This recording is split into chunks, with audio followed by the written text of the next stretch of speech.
Bonsoir à tous, nous consacrerons la dernière partie de cette émission à vos questions SMS, Internet et réseaux sociaux. C'est une conséquence directe du scandale du Mediator. L'Assemblée vient donc de voter, il y a quelques instants, une réforme du contrôle des médicaments. Le texte va donc partir au Sénat, alors qu'une enquête menée par le professeur Bégaud indique, elle, que nos tranquillisants, Xanax, Valium et autres Lexomil, pourraient jouer un rôle dans le déclenchement de la maladie d'Alzheimer. Nous avons donc intitulé cette émission Alzheimer sur ordonnance, et voici les invités qui ont accepté d'y participer en direct comme chaque soir. Dominique Maraninqui est directeur général de l'Agence française de sécurité sanitaire des produits de santé, l'AFSAPS. Vous êtes professeur de cancérologie et avez présidé l'Institut national du cancer. Le projet de loi voté aujourd'hui propose notamment une évolution de votre agence devenant Agence nationale du médicament. Philippe Even est lui président de l'Institut Necker, médecin, professeur émérite à l'Université Paris-Descartes. Vous venez de publier les leçons du Mediator au Cherche Midi éditeur en attendant un guide des médicaments prévu lui en début d'année. Christian Saout est président du collectif interassociatif sur la santé. Vous rassemblez donc de très nombreuses associations, notamment de patients et de leurs familles. Vous présidez par ailleurs la conférence nationale de santé qui rend compte de l'état de santé des Français. Enfin, Marc Girard est lui aussi médecin, spécialiste de pharmacovigilance. Vous avez été expert dans des dossiers délicats en justice et votre livre sur les médicaments dangereux est lui paru aux éditions d'Angle. Dominique Maraninqui, la première question est pour vous. Est-ce que le vote de cette loi doit ou peut empêcher un nouveau scandale du Mediator, d'après vous? Doit et peut, et comme je suis positif, c'est va. Pourquoi? Parce que c'est une loi qui va obliger l'agence de sécurité du médicament à prendre des décisions dans l'intérêt des patients. C'est-à-dire que si le doute, il doit bénéficier aux patients.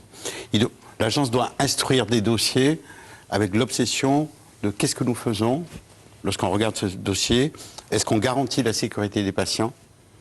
Et au nom de qui? Au nom de l'État. Et donc on va avoir les moyens juridiques. Et je l'espère aussi qu'on va redonner confiance. C'est-à-dire que la transparence, les liens d'intérêt mis à plat vont quand même changer la donne. Alors paradoxalement, peut-être qu'on va être à l'avant-garde. Alors, vous venez de dire je suis optimiste, mais il se trouve que l'optimisme, c'est justement un peu ce qu'on reprochait à l'AFSAPS. Vous avez d'être trop optimiste, voilà. Notamment sur la qualité de nos médicaments. Non, je suis déterminé et j'ai des exemples. On a en France 3000 médicaments qui sont commercialisés dans une dizaine de milliers de spécialités. Jusqu'à présent, on ne pouvait les remettre en question que si on avait un risque prouvé. Confère Mediatom, oui. Ça peut prendre des années. Maintenant, on a le devoir de dire ce médicament est-il bien utile? S'il n'a pas de bénéfice, il a donc des risques. Et donc, on doit pouvoir modifier ses conditions d'utilisation. D'autre part, on va le faire en s'adressant directement, ce qui est nouveau quand même, aux prescripteurs, aux patients, dans une nouvelle culture, c'est-à-dire on peut vivre aussi avec moins de médicaments. Bégaud l'a bien raconté. Trop d'exposition aux médicaments expose au risque. Et donc c'est une détermination optimiste. Est-ce que vous avez reçu des garanties quant au fait que vous présideriez cette nouvelle agence? Non, mais bon... Est-ce que vous le souhaitez? Est-ce que vous postulez pour le faire? Oui, bien sûr, puisque j'ai accepté cette responsabilité dans l'ancienne, j'accepterai la nouvelle, et si on ne me la donne pas, c'est pas grave, j'aurais fait ma part de boulot. Étant donné que l'AFSAP c'est dans l'œil du cyclone, sinon on ne trouverait pas nécessaire de la faire évoluer et au minimum de la changer, est-ce qu'il ne serait pas logique que vous partiez? C'est-à-dire, je suis arrivé à l'AFSAPS au mois de mars.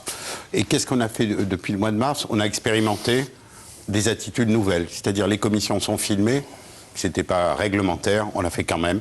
Les décisions sont publiques. On a donné des mises en garde directes aux médecins, suivi des faits.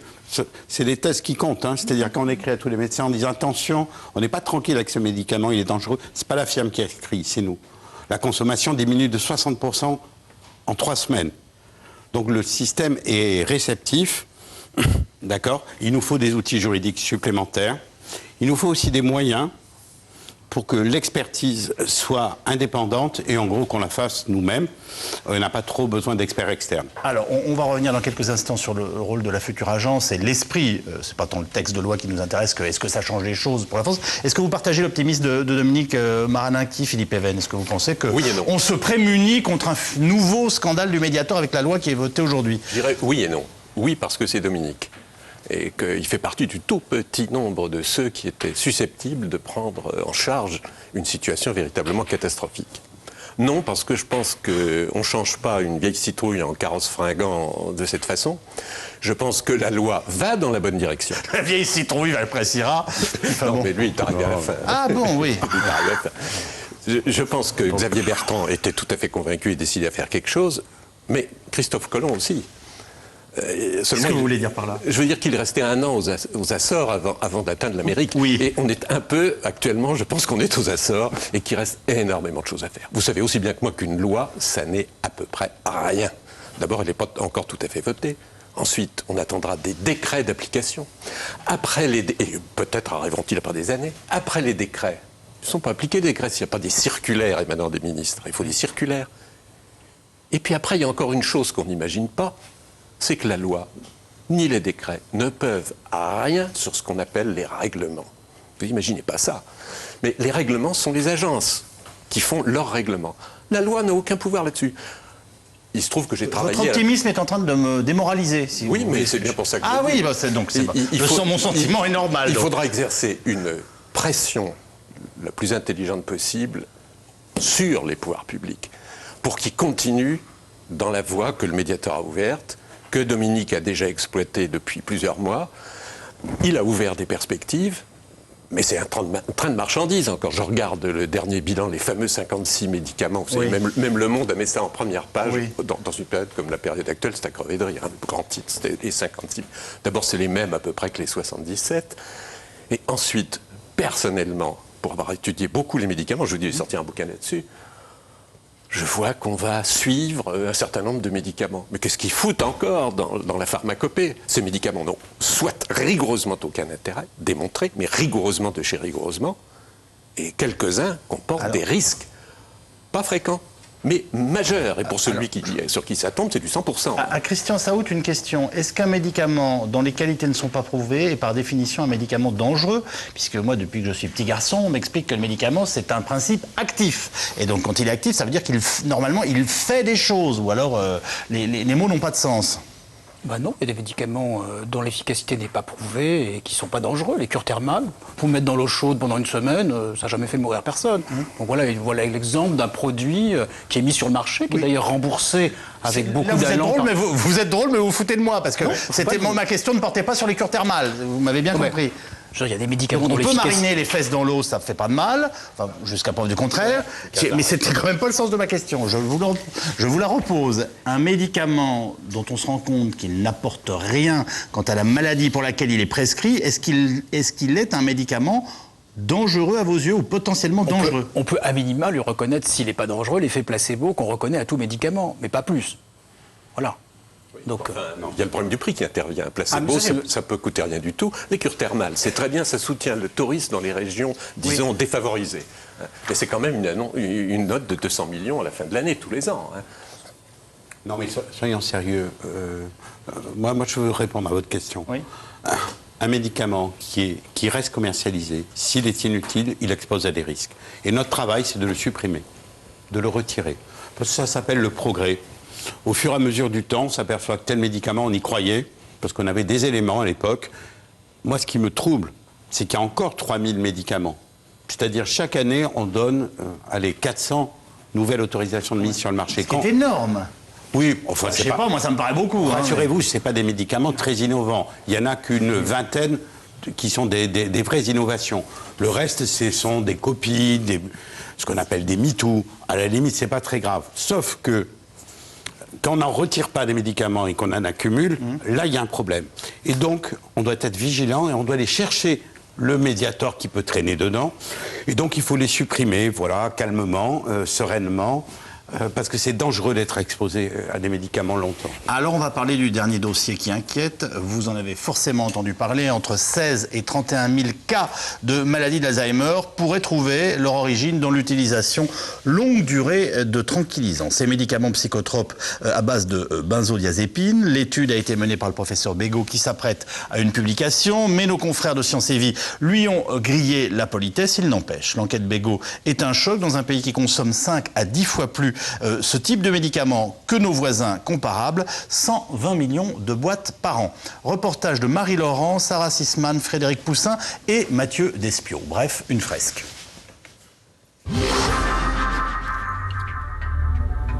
Anxiolytiques, somnifères, des benzodiazépines dont les Français ne peuvent plus se passer. 120 millions de boîtes sont écoulées chaque année et pourraient bien, en cas de traitement de longue durée, favoriser le développement de la maladie d'Alzheimer.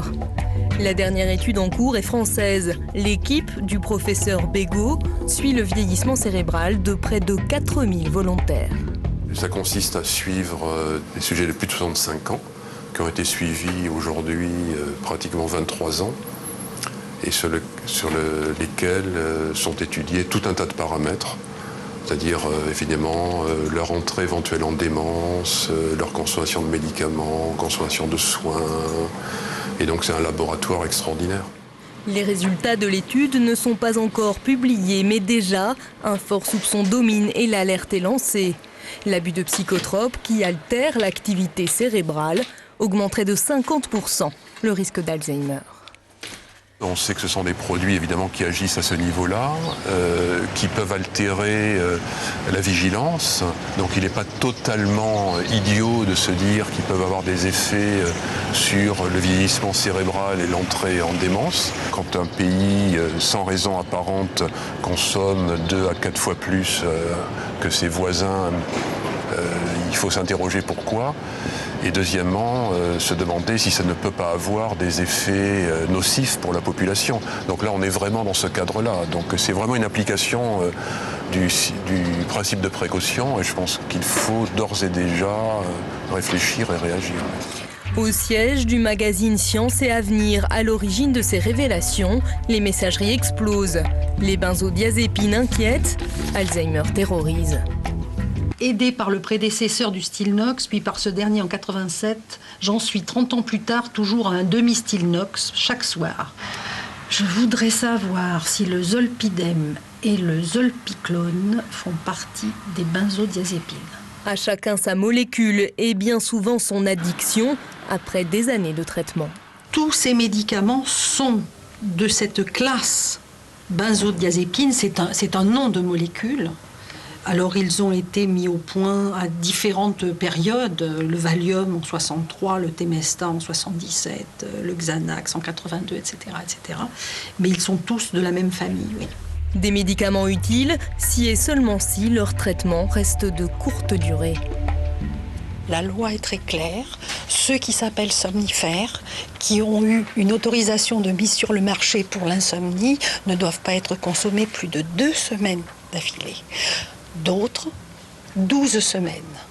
Vous voyez qu'on est bien loin d'une prise chronique sur 2 ans, 10 ans, 20 ans. Un tiers des plus de 65 ans consomment régulièrement des benzodiazépines, au détriment de leur efficacité et au risque d'une véritable toxicomanie. S'il fallait faire une correspondance, ce serait plutôt une dépendance qui pourrait se rapprocher de ce qu'on peut trouver avec les opiacés.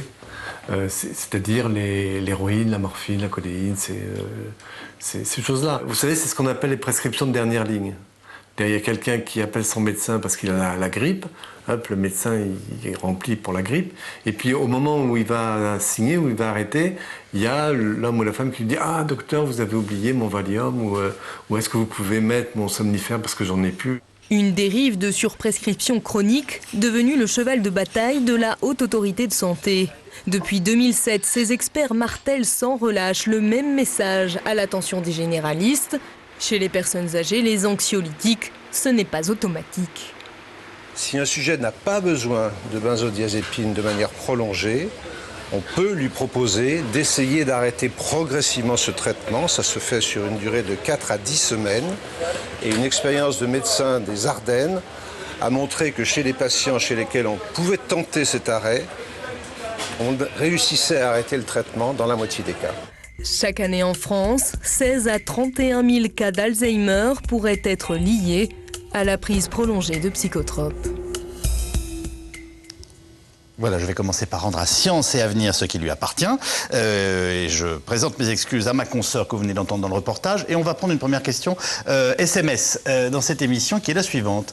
C'est intéressant parce qu'elle nous amène au cœur des problèmes soulevés. Que doit faire un dépressif chronique qui ne peut se passer d'une médication? Parce que tous les dépressifs français qui nous écoutent ce soir, qui ont vu sortir les premiers éléments de cette enquête, qui est pas remise en cause par son auteur, hein, simplement visiblement elle est sortie un peu trop vite, ils se disent on est peut-être en train de se pourrir la vie avec des médicaments dont on a toujours entendu parler, dont l'usage semblait courant et voilà, et effectif. Qu'est-ce que vous en pensez? On fait un tour de table là-dessus. Alors l'usage est trop courant. Les médicaments, ce sont ces médicaments-là, qu'on appelle psychotropes, sont particulièrement précieux et ont été très précieux dans l'histoire de la pharmacopée pour traiter un certain nombre de maladies. Mais ils sont détournés de leur usage. Ah, ça me rappelle quelque chose. Ils sont détournés de leur usage, mais pas forcément de façon perverse, parce que les gens s'habituent, réclament, et les médecins cèdent. Alors que traiter la cause de l'insomnie, traiter la cause de la dépression, c'est long, ça prend du temps.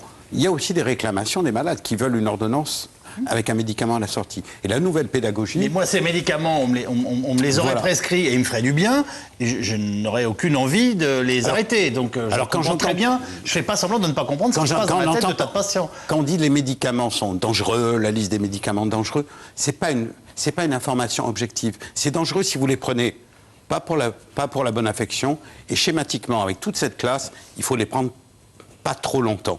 Et donc, ça veut dire quoi, pas trop longtemps? Pas trop. Mouillez-vous. Oui, je me mouille. Il y a des règles sur le traitement de l'insomnie qu'on vient de rappeler. Il y a des règles sur le traitement de la dépression. D'accord? Il faut arrêter progressivement, mais la correction du syndrome dépressif se fait assez rapidement. Hein. C'est à partir du 3e mois de traitement qu'on doit avoir une stabilité de l'humeur, ou sans ça, ce n'est pas les médicaments qui vont arranger les choses. Et ensuite, on diminue progressivement. Mais ça, c'est un art médical individuel. Donc c'est vrai que les autorités sanitaires ne sont pas assez claires. De temps en temps, on les... Je vais vous donner un exemple. Un de ces médicaments, psychotrope, le Rohypnol, on s'apercevait en surveillant le marché, parce que finalement, c'est pas idiot de surveiller le marché, que c'était hyper consommé. Vous avez demandé pourquoi? Oui, enfin, bon, on se doutait pourquoi. Parce que les gens avaient beaucoup d'accoutumance et de toxicomanie. Et donc, on l'a mis sous ordonnance sécurisée, c'est-à-dire les médecins sont obligés de lutter.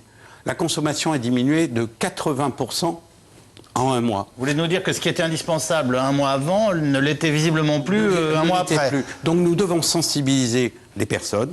Et puis, il faut des études comme celle de Bégaud qui soient indépendantes de l'industrie. Ça s'appelle la pharmacoépidémiologie. Où on observe, et si on ne savait pas, ben maintenant on sait, et maintenant quand on sait, on corrige. Alors, Christian Saout, sur les informations qui ont été portées, l'étude Bégaud et les dangers de ces médicaments. Non, mais si je vous ai répondu par une boutade tout à l'heure, c'est qu'au fond, tout ça, pour les patients, pour les usagers, devient assez agaçant. Parce qu'on ne cesse de dire qu'il faut de la rigueur quasi orthogonale, et là, on entend des choses qui vont dans tous les sens. On dit, l'étude Bégaud, elle dit quoi? Elle dit que pour des personnes âgées de plus de 60 ans, elle ne dit pas pour toute la population. Donc on est en train de généraliser tout ça, on inquiète tout le monde, de mon point de vue, à tort, parce que un syndrome dépressif qui n'est pas traité, tout le monde sait à peu près où ça va. Excusez-moi, par définition, les gens de plus de 60 ans, ce sont ceux qui en ont pris le plus longtemps de ces médicaments. Oui, mais je veux bien qu'on tasse le truc et qu'on met sous la carpette en disant non, il n'y a pas de problème. Mais excusez-moi. Il n'y a pas de problème d'après vous? Non, mais j'ai pas dit ça. Ou alors c'est que j'ai mal lu l'étude. Mais j'ai lu l'étude dans le sens où elle parlait d'une prescription chez des personnes âgées, et non pas des personnes qui avaient eu ce type de prescription à 20, 30 ou 40 ans. Donc c'est l'étude Bégaud, parce que moi je veux bien qu'on explique qu'il faut de la rigueur orthogonale, mais dans ce cas-là qu'on aille jusqu'au bout. L'étude Bégaud, si je l'ai bien comprise, mais je peux pas m'être trompé, dit exactement ça, qu'il s'agit de la prescription chez les personnes âgées. Et moi je pense qu'on aurait intérêt à s'interroger sur les conditions dans lesquelles se fait la prescription chez les personnes âgées. Allez donc dans les établissements d'hébergement des personnes âgées dépendantes vers 8 h du matin, à l'heure du déjeuner ou le soir, quand certains médecins généralistes sont là avec l'ordonnancier à les remplir à tout va en écoutant le papy ou la mamie 2 minutes. Voilà. Alors, allons voir. Parce que je veux bien que les études de pharmacoépidémiologie comme ça fassent un diagnostic, mais c'est pas ça qui va nous apporter la solution. Parce qu'il faut faire passer les messages dont parle Dominique Baranaki, il faut les faire passer aux bonnes personnes, et jusqu'à preuve du contraire, c'est pas les patients qui prescrivent les médicaments. Je comprends très bien ce que vous nous dites, mais je suis surpris que vous ne vous sembliez pas vous inquiéter plus que ça en tant que collectif interassociatif sur la santé, du fait qu'on ait prescrit visiblement pendant des années des médicaments qui sont d'usage franchement commun, même si tout le monde dit qu'on ne devrait pas les prendre au rang, et dont on commence à se demander s'ils ne sont pas des facteurs déclenchants de maladie d'Alzheimer, qui est le truc qui crée le plus d'effroi dans la société française aujourd'hui. On se pose la question, je suis d'accord vous avec la posez, j'en suis sûr. Mais je me la pose comme c'est posé Bégaud, c'est-à-dire pourrait être un facteur déclenchant. Pourrait être. Voilà. J'aimerais assez qu'on nous donne une réponse affirmative. Je vous le dis autrement, et évidemment, après, c'est tout le lien qu'on fait entre les deux. Mais on connaît tous quelqu'un qui prend des psychotropes quand c'est pas soi-même, et on connaît tous on a tous un membre de sa famille qui est touché par la maladie d'Alzheimer. Donc voilà, quand vous mettez les deux points de cette ligne, il y a de quoi s'affoler. Mais il y a de quoi s'affoler aussi sur la prescription des médicaments contre la maladie d'Alzheimer, dont les plus grands spécialistes de la profession disent qu'ils ne servent strictement à rien. Oui. Donc voilà. Oui, on est d'accord. Très bien, ça, il n'y a pas de doute. Alors, cette nouvelle affaire, qu'est-ce que vous en pensez, vous ? J'en pense qu'elle me confirme dans une position un peu en retrait par rapport à tout ce qui vient de se dire. C'est-à-dire que moi, je ne suis pas du tout optimiste. Je ne suis pas du tout optimiste parce que je constate, ça fait quand même 30 ans que je suis dans ce milieu, que l'administration sanitaire s'obstine à focaliser l'attention des gens sur les faux problèmes. On a parlé de Mediator, revenons-y rapidement. Mediator, on nous dit, c'est 400 victimes à 2000 victimes sur 35 ans. Alors moi, j'attends encore... Ça va faire l'objet de notre deuxième reportage, je vous le dis tout de suite. Voilà. Mais j'attends encore une commission d'enquête sur Vioxx qui a causé beaucoup plus de morts en beaucoup moins de temps, ou sur Avandia, etc. Bon, mais là, effectivement, et je rebondis sur ce que disait Christian Saou, le vrai problème, il est où dans l'Alzheimer ? Le vrai problème, il est qu'on est en train de se rendre compte que non seulement les psychotropes en général, et pas seulement les benzodiazépines, aggrave les déficits du sujet qui a un Alzheimer, mais qu'il y a en plus des faux Alzheimer qui sont causés par la surmédicalisation du sujet âgé. C'est exactement ce que vous avez dit. Or, cette surmédicalisation, elle n'implique pas seulement les benzodiazépines, et certainement pas au premier chef, elle implique les psychotropes, on a parlé des antidépresseurs, elle implique même les antihypertensions, etc. Donc, si vous voulez, l'urgence de santé publique, et il faut bien cerner le truc, c'est aujourd'hui de rectifier un comportement de prescription quasiment criminel que dénoncent tous les gériatres qui n'ont pas de lien d'intérêt, et d'arrêter de surmédicaliser le sujet âgé. Donc c'est là que je viens au point précis.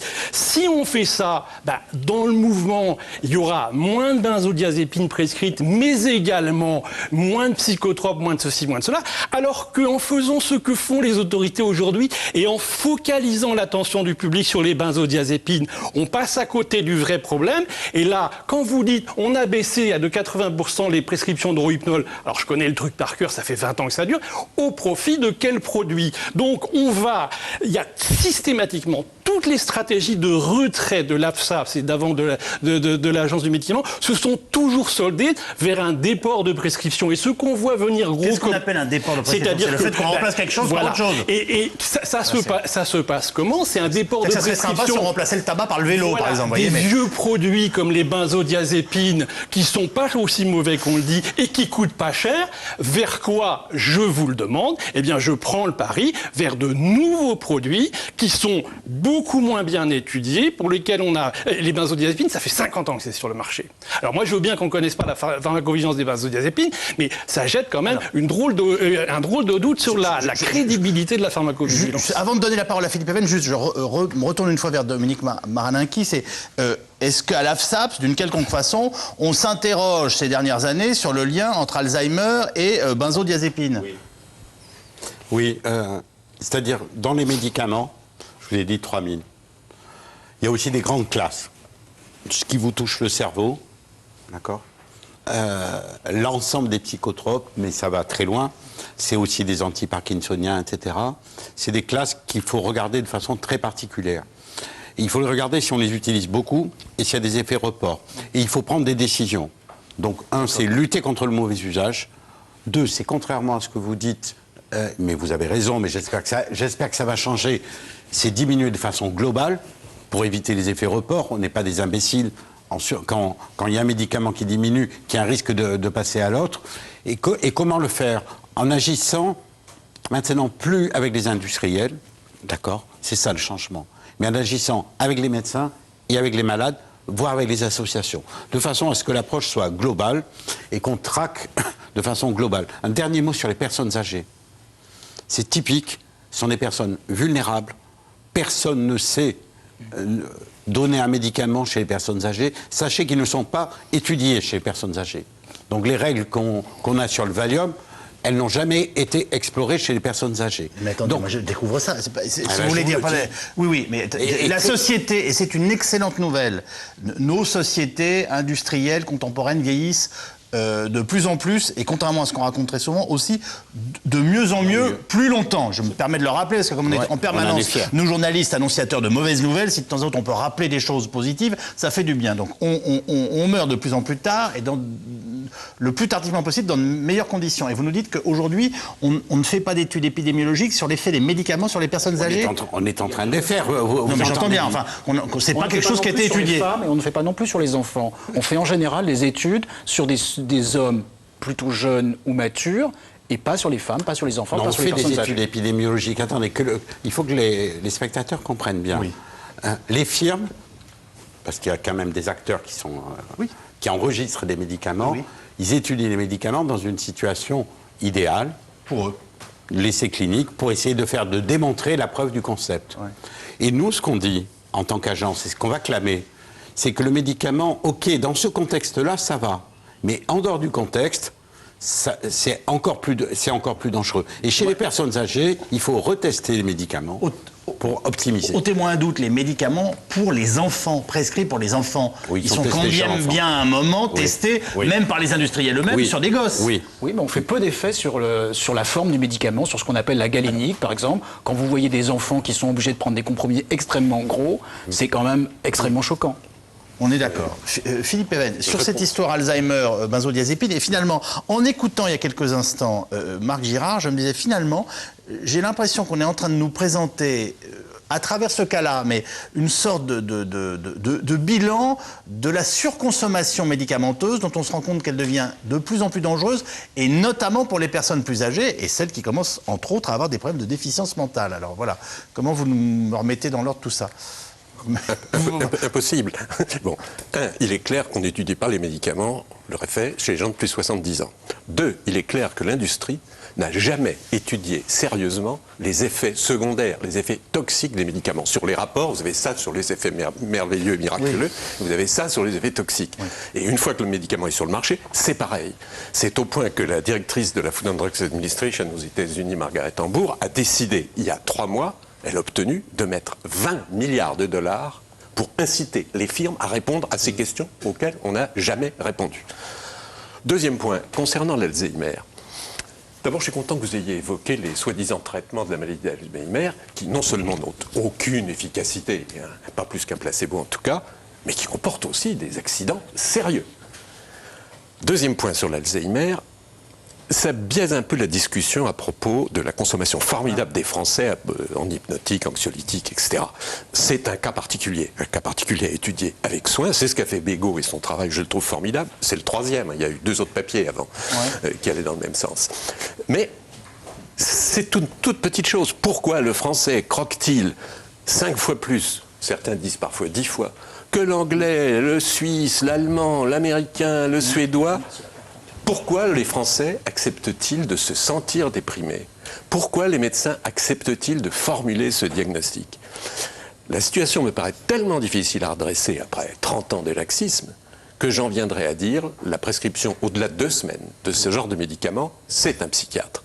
Parce que l'essentiel dans les problèmes psychiatriques, c'est pas de faire joujou avec les molécules cérébrales. On sait rien du cerveau. On connaît 100 molécules, il y en a 2000 dedans. Sont les Allemands ou les Anglais qui disent heureux comme Dieu en France ? Donc, pour qu'on ait... sont les Allemands, je crois. Donc, comment se fait-il qu'on se perçoive comme aussi malheureux et qu'en plus, on est en face de nous des médecins qui nous authentifient ce diagnostic ? C'est un vrai problème culturel, sociologique, d'éducation dès l'école, de réexaminer qu'est-ce que ça veut dire une dépression. Qu'est-ce que c'est que se sentir mal ? Et quel est le rôle du médecin ? L'un de vous l'a dit tout à l'heure, le rôle du médecin, c'est d'écouter, de prendre en charge, de discuter, de faire un ami de son malade, s'il le peut en tout cas, de créer des vrais liens de confiance, de le rassurer, mais pas de lui. dû prescrire des tombereaux de médicaments, a fortiori quand il est couché dans une maison de repos, qu'il est vieux, qu'il peut plus se défendre et qu'on lui saupoudre des anxiolytiques de 8h le matin à minuit. Ce travail-là, c'est un travail assez long. Et c'est pas la durée moyenne de 10 minutes de la consultation qui le permet, parce que je pense que vous connaissez aussi bien que moi ce questionnaire en 11 questions qui permet de diagnostiquer une dépression. Voilà, l'administration d'un tel questionnaire, la discussion autour de ce questionnaire pour arriver à une prescription, c'est intenable dans le temps médical disponible aujourd'hui.